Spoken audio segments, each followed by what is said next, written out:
അങ്ങനെ വളരെയധികം പ്രതീക്ഷയോടെ കേരള ബ്ലാസ്റ്റേഴ്സ് ആരാധകർ കാത്തിരുന്ന സൂപ്പർ കപ്പിൽ നിന്നും കേരള ബ്ലാസ്റ്റേഴ്സ് പുറത്തായ സാഹചര്യമാണ് നിലവിലുള്ളത്.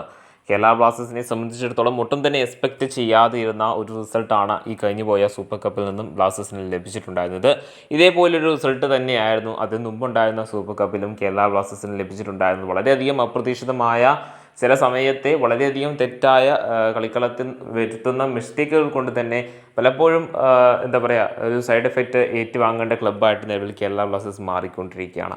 ഈ ഒരു സാഹചര്യത്തിൽ ഇനി അടുത്തുള്ള പ്രതീക്ഷ എന്ന് പറയുന്നത് ഇന്ത്യൻ ഫുട്ബോളിലെ പ്രഥമ ലീഗായിട്ടുള്ള ഇന്ത്യൻ സൂപ്പർ ലീഗാണ്. നമുക്കെല്ലാവർക്കും അറിയാം, ISLൻ്റെ കാര്യത്തിൽ വ്യക്തത വരാത്തതിനാലാണ് ഇക്കുറി സൂപ്പർ കപ്പ് ആദ്യ ടൂർണമെൻ്റായിട്ട്, അതായത് ഇന്ത്യൻ ഫുട്ബോളിൻ്റെ സീസൺ സ്റ്റാർട്ടറായിട്ട് ആരംഭിക്കുവാനായിട്ടുള്ള പദ്ധതി അഖിലേന്ത്യാ ഫുട്ബോൾ ഫെഡറേഷൻ, അതായത് AIFF ആരംഭിച്ചിട്ടുണ്ടായിരുന്നത്.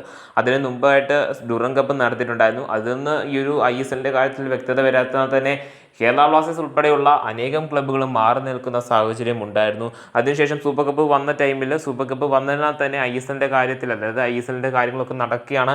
ISLൻ്റെ ടെൻഡർ വിളിക്കുകയും തുടങ്ങിയ ISLൻ്റെ പ്രോസസ്സൊക്കെ തകൃതിയായി നടന്ന സാഹചര്യത്തിലാണ് സൂപ്പർ കപ്പ് കൊണ്ടുവന്നിട്ടുണ്ടായിരുന്നത്. അല്ലെങ്കിൽ സൂപ്പർ കപ്പ് നടത്തുവാനുള്ള പദ്ധതി കൊണ്ടുവരികയും ഡേറ്റ് വരികയും ടീമുകൾക്ക് പാർട്ടിസിപ്പേഷൻ ലെറ്റർ അയക്കുകയും ക്ലബ്ബുകൾ അത് അംഗീകരിക്കുകയും അവർ പാർട്ടിസിപ്പേറ്റ് ചെയ്യുകയും നിലവിൽ അതിൻ്റെ സെമി ഫൈനൽ വരെയുള്ള സ്റ്റേജിലേക്ക് എത്തി നിൽക്കുകയാണ്.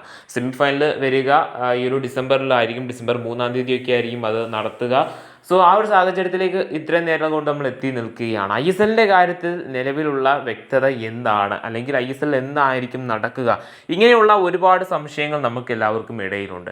നീണ്ട 15 വർഷത്തെ കോൺട്രാക്റ്റിന് ശേഷം, അതായത് 2010 എഴുതിയ FSDL എന്ന് പറയുന്ന ഫുട്ബോൾ സ്പോർട്സ് ഡെവലപ്മെൻറ്റ് ലിമിറ്റഡ് എന്ന് പറയുന്ന കമ്പനിയുമായിട്ട് കേരള ബ്ലാസ്റ്റേഴ്സ് നടത്തിയിട്ടുണ്ടായിരുന്ന, അല്ലെങ്കിൽ കേരള ബ്ലാസ്റ്റേഴ്സ് അല്ല, ഇന്ത്യൻ ഫുട്ബോൾ ഫെഡറേഷൻ, അതായത് അഖിലേന്ത്യാ ഫുട്ബോൾ ഫെഡറേഷൻ കരാർ ഒപ്പുവെച്ചിട്ടുണ്ടായിരുന്ന ആ ഒരു കരാറിൻ്റെ പോസിറ്റീവ്, അല്ലെങ്കിൽ ആ ഒരു കരാറുമായി നീണ്ടുപോയിട്ടുണ്ടായിരുന്ന Indian super league after 15 years, 15 വർഷത്തിന് ശേഷം 11 ISL സീസണേ കഴിഞ്ഞിട്ടുള്ളൂ. നിലവിൽ വരുവാനായിട്ട് പോകുന്നത് 12ാമത്തെ ISL സീസണാണ്. ആ ഒരു ISL സീസൺ ആയപ്പോൾ തന്നെ ഈ ഒരു കരാർ എൻഡിലേക്ക് വരികയാണ്. സോ ആ ഒരു സാഹചര്യത്തിൽ പുതിയൊരു കരാർ വേണ്ടി വന്ന സാഹചര്യത്തിലാണ് പല തരത്തിലുള്ള പ്രപ്പോസുകളും ഈ കക്ഷികളായിട്ടുള്ള FSDയിലും AIFF അങ്ങോട്ടും ഇങ്ങോട്ടും വെച്ചെങ്കിൽ പോലും പലർക്കും അത് അംഗീകരിക്കുവാനായിട്ട് സാധിച്ചിട്ടുണ്ടായിരുന്നില്ല. FSDL മുൻപോട്ട് വെക്കുന്നത് തങ്ങൾക്ക് ആ ഒരു AIFFന് സ്ഥിരം കൊടുക്കുന്ന 50 CR, 50 കോഴ്സ് കൊടുക്കുവാനായിട്ട് ഇനി സാധിക്കില്ല എന്നൊരു വാദം മുൻപോട്ട് വെക്കുമ്പോൾ AIFF അത് വേണമെന്നൊരു വാദം മുൻപോട്ട് തിരിച്ചു വെക്കുകയാണ്. സോ ആ ഒരു സാഹചര്യത്തിൽ രണ്ട് കൂട്ടരും തമ്മിൽ നല്ലൊരു വാദപ്രതിവാദമൊക്കെ തന്നെ നടന്ന സാഹചര്യമാണ് ഉണ്ടായിട്ടുള്ളത്. സോ ഈ ഒരു സാഹചര്യത്തിൽ FSDL തങ്ങളുടെ കരാറിൽ നിന്ന് മാറുകയും പുതിയ ടെൻഡർ അഖിലേന്ത്യാ ഫുട്ബോൾ ഫെഡറേഷൻ, അതായത് ഈ ഒരു ഡിസംബർ മാസത്തോടു കൂടി അവസാനിക്കുന്ന ഈ ഒരു കരാറിന് പകരമായിട്ട് പുതിയൊരു ടെൻഡർ പ്രോസസ്സ് അഖിലേന്ത്യാ ഫുട്ബോൾ ഫെഡറേഷൻ ആരംഭിക്കുകയും അതിനാദ്യമായിട്ട് പറഞ്ഞിട്ടുണ്ടായിരുന്ന ഡെഡ് ലൈൻ ഡേറ്റ് ഒക്ടോബർ 15-ാം തീയതിയായിരുന്നു. എന്നാൽ അത് നീണ്ടുപോയി നവംബർ 5-ാം തീയതി വരെ നീണ്ടിട്ടുണ്ടായിരുന്നു.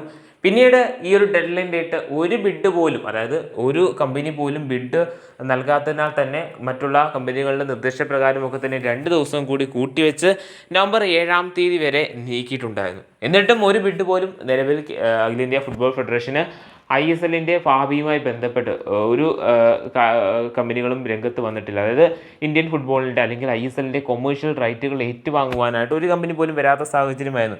ഇൻക്ലൂഡിങ് FSDL പോലും വന്നിട്ടില്ല എന്നുള്ളതാണ് വളരെയധികം ആശങ്ക വരുത്തുന്ന ഒരു കാര്യമെന്ന് പറയുന്നത്. ഈ ഒരു സാഹചര്യത്തിൽ ഇന്ത്യൻ ഫുട്ബോൾ, അല്ലെങ്കിൽ ഇന്ത്യയുടെ പ്രഥമ ലീഗായിട്ടുള്ള ISLൻ്റെ കാര്യത്തിൽ വളരെയധികം വലിയൊരു പ്രതിസന്ധി തന്നെയാണ് നേരിട്ടിട്ടുണ്ടായിരുന്നത്. കാരണം എന്ന് പറയുന്നത് ആരും തന്നെ സോർട്ട് ഔട്ട് ചെയ്യേണ്ട, അല്ലെങ്കിൽ ഈ ഒരു കാര്യം ഒരു 2 സീസൺ മുമ്പെങ്കിലും ചർച്ച ചെയ്ത് ആരംഭിച്ച് തുടങ്ങേണ്ട ഒരു കാര്യമായിരുന്നു. എങ്കിൽ മാത്രമേ നമുക്ക് നേരത്തെ തന്നെ ഈ ഒരു കാര്യത്തിൽ ഒരു വലിയ ഇനിഷ്യേറ്റീവ് എടുത്തുകൊണ്ട് ഈ ഒരു കരാറിൻ്റെ പ്രശ്നമൊന്നും വരാതെ തന്നെ വളരെയധികം സ്മൂത്തായിട്ട് നടക്കേണ്ടിയിരുന്ന ഒരു ISL സീസൺ വളരെയധികം താമസിപ്പിച്ച് കോംപ്ലിക്കേറ്റഡ് ആക്കി എന്ന് തന്നെ വേണമെങ്കിൽ പറയുവാനായിട്ട് സാധിക്കുന്നതാണ്.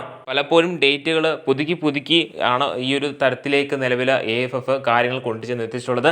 അതിൻ്റെ പേരിൽ വളരെയധികം വിമർശനം തന്നെ നിലവിൽ AIFF, അഖിലേന്ത്യാ ഫുട്ബോൾ ഫെഡറേഷൻ ആരാധകരുടെ ഭാഗത്ത് നേരിടുന്നുണ്ട്.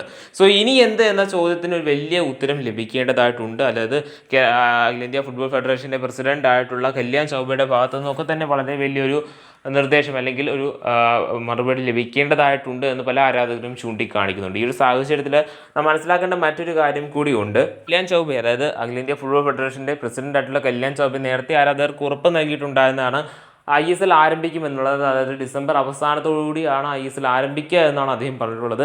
ഇനി ഏതാണ്ട് 1.5 മാസത്തോളം മാത്രമാണ് ഡിസംബർ അവസാനമാവാനായിട്ട് ബാക്കിയുള്ളത്.